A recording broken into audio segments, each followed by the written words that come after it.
ആസിഫ്ക്ക് എന്നാ ലാസ്റ്റ് ആയിട്ട് ബസ്സിൽ കയറിയത്?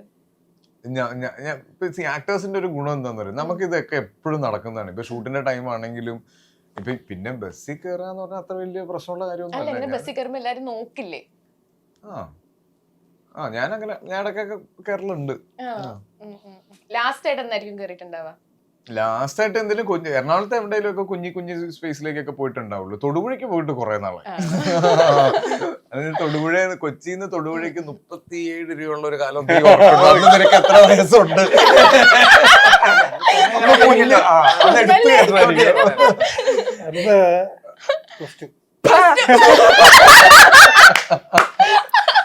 ഞാൻ പോകുമ്പോ 55 രൂപയാ.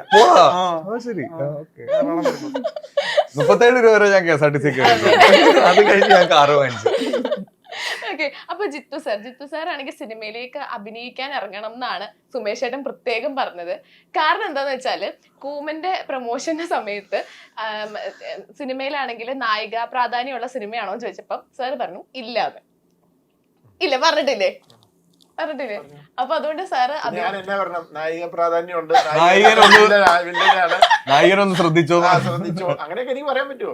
അത് ആ പടത്തിലെ ആൾക്കാർക്ക് വരുമ്പോ ആ ഇമ്പാക്ട് കൊടുക്കാൻ വേണ്ടി ഞാൻ പല അഭ്യാസം കാണിക്കും, അത്രേ ഉള്ളൂ. എപ്പോഴെങ്കിലും അഭിനയത്തിലോട്ട് ഇറങ്ങണം എന്ന് തോന്നിയിട്ടുണ്ടോ? നമുക്ക് അറിയാവുന്ന പണി ചെയ്താൽ ചേട്ടൻ ഒരു പരസ്യത്തിൽ അഭിനയിച്ചിട്ടുണ്ട്. അത് പിന്നെ അത് കഴിഞ്ഞിട്ട് വേറെ 1-2 പരസ്യക്കാർ വന്നപ്പോ എത്ര പൈസ തന്നാലും അഭിനയിക്കൂല. ഓക്കെ, അപ്പം ദൃശ്യം 3നെ പറ്റി പറയുകയാണെങ്കിൽ ദൃശ്യം 3-ലാണെങ്കിൽ ആസിഫ് കെ ഉണ്ടെന്ന് പറയുന്നു, രാജുവേട്ടൻ ഉണ്ടെന്ന് പറയുന്നു, സേതുരാമയ്യർ, മമ്മൂക്ക ഉണ്ടെന്ന് പറയുന്നു. എന്താണ് ഇതിന്റെ സത്യാവസ്ഥ? അതാണ് എനിക്കറിയില്ല. അദൃശ്യം. അതെ, ദൃശ്യം എഴുതിക്കൊണ്ടിരിക്കുന്നേ ഉള്ളൂ. ദൃശ്യം മണ്ണിറങ്ങിയപ്പോ നിനക്ക് എത്ര വയസ്സായിരുന്നു? എനിക്കതൊന്നും അറിയാം. ഇത് കഴിഞ്ഞിട്ട് സർവേ നടത്തേണ്ടിയിരിക്കുന്നു. കോളേജ് എത്തി, +2 കോളേജ് എത്തി. വളർച്ചയുണ്ട്. സാർ എവിടം വരെയായി ദൃശ്യത്തിന്റെ വിശേഷങ്ങൾ? സീൻ നമ്പർ 87 വരെ എഴുതിക്കൊണ്ടിരിക്കുന്നേ ഉള്ളൂ, തീർന്നിട്ടില്ല. ആക്ച്വലി സത്യം പറഞ്ഞു കഴിഞ്ഞാല് ഇന്നലെ ഉച്ച കഴിഞ്ഞ് ഒരു മൂഡില്ലായിരുന്നു, അല്ലെ ചിലപ്പോ ഇന്നലെ കൊണ്ട് അങ്ങ് തീർന്നു പോയത്. ക്ലൈമാക്സിലാണ് എല്ലാരും ഏറ്റവും വെയിറ്റിംഗ് ആയിട്ടുള്ളത്. അപ്പൊ ഇവരാരെങ്കിലും ഒക്കെ നമുക്ക് പ്രതീക്ഷിക്കാൻ പറ്റുമോ? പ്രതീക്ഷിക്കാം.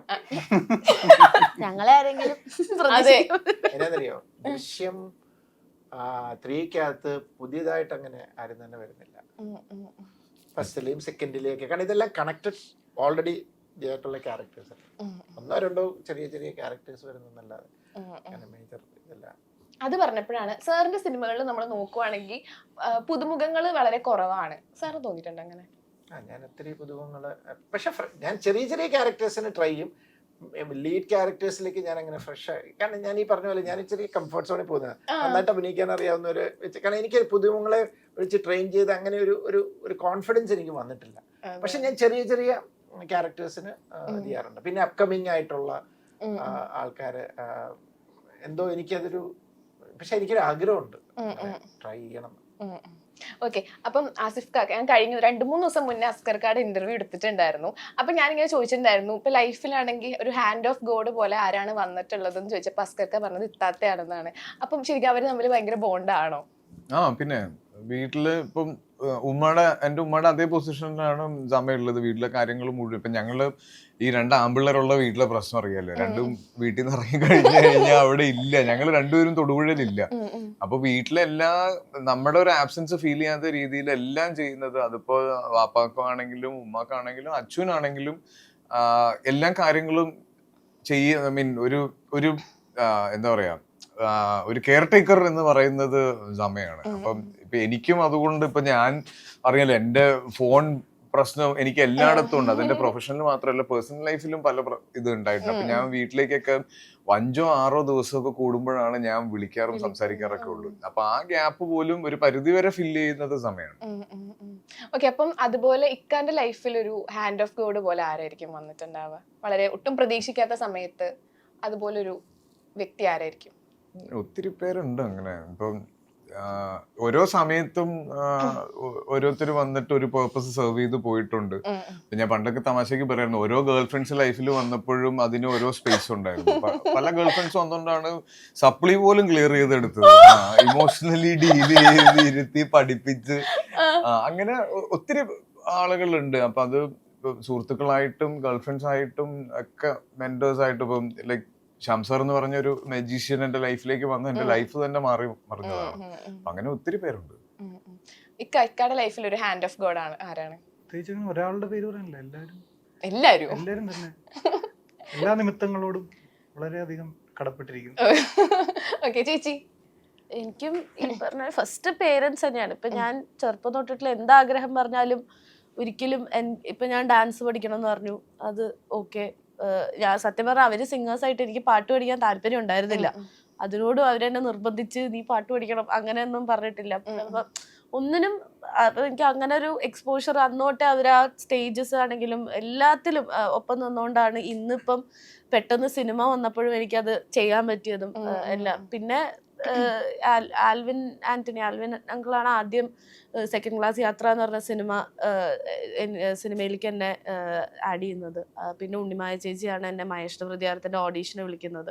അപ്പം സിനിമയുടെ പെർസ്പെക്റ്റീവിൽ നോക്കിയാൽ ഡെഫിനറ്റ്ലി അവർ രണ്ടുപേരും ആയിരിക്കും പെട്ടെന്ന് വന്ന് എനിക്കൊരു ഞാൻ ഒട്ടും പ്രതീക്ഷിക്കാത്തൊരു വഴിത്തിരിവ് എനിക്ക് ഉണ്ടാക്കി തന്നത്. പക്ഷെ അല്ലെങ്കിൽ ഐ തിങ്ക് പേരൻസ് തന്നെയാണ്. അവരൊരിക്കലും അങ്ങനെ ഒരു നോ എന്ന് പറഞ്ഞിട്ടില്ല. ഇപ്പം ആർക്കിടെക്ചർ വേണമെന്ന് പറഞ്ഞപ്പോൾ അതിനോടും എല്ലാം സപ്പോർട്ട് ചെയ്തിട്ട് കൂടെ ഉണ്ടായിട്ടുണ്ട് എപ്പോഴും.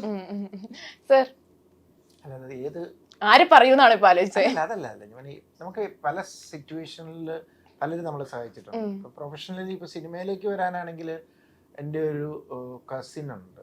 കസിനും ഗീതമ ചേച്ചി എന്ന് പറയും. ഗീതമ ചേച്ചിയുടെ ഹസ്ബൻഡ് ജോയിങ്ങൾ. പക്ഷെ അതൊക്കെ ഒരു നിമിത്തമായിരിക്കാം. ഞാനൊരു കാര്യത്തിന് തിരുവനന്തപുരത്ത് വന്നു, അവരുടെ വീട്ടിൽ ഇരിക്കുന്നു, അവിടെ കരുണത്തിന്റെ ബ്രോഷർ ഇരിക്കുന്നു. സിനിമ ഞാൻ വേണ്ടെന്ന് വെച്ചതാണ് കല്യാണത്തിന്റെ സമയം. ഇപ്പം ലിൻഡയ്ക്ക് താല്പര്യമില്ലാത്തതുകൊണ്ട് വേണ്ട.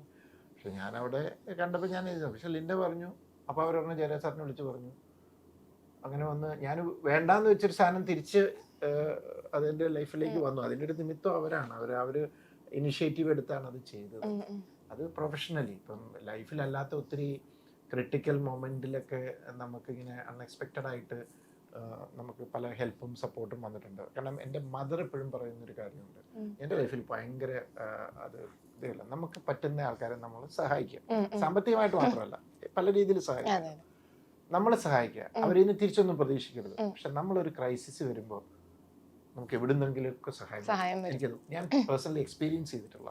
എനിക്കിപ്പോഴും ഞാനൊരു ക്രൈസിസ് വരുമ്പോൾ ആരൊക്കെയാണ് എന്നെ വന്ന് സഹായിക്കുന്നത് എനിക്ക് ഇപ്പോഴും അറിയില്ല. കാരണം ഞാൻ അങ്ങനെ എൻ്റെ ചൈൽഡ്ഹുഡിലും എൻ്റെ ടീനേജിലും ഒക്കെ ഞാൻ ആർക്കും വേണ്ടി എന്തും ചെയ്യാൻ ഞാൻ ഇറങ്ങുമായിരുന്നു. പക്ഷെ അത് അതിന്റെ ഗുണം എനിക്കിപ്പോൾ കിട്ടുന്നു. അപ്പോൾ ഞാൻ അങ്ങനെ വിശ്വസിക്കുന്ന ഒരാളാണ്. അപ്പോൾ ഇറ്റ്സ് ഹാൻഡ് ഓഫ് ഗോഡ്, എന്ത് വേണേലും നമുക്ക് അതിനെ വിളിക്കാം. പരസ്പര സഹായമില്ലാതെ ഒരു മനുഷ്യന് ജീവിക്കാൻ പറ്റും.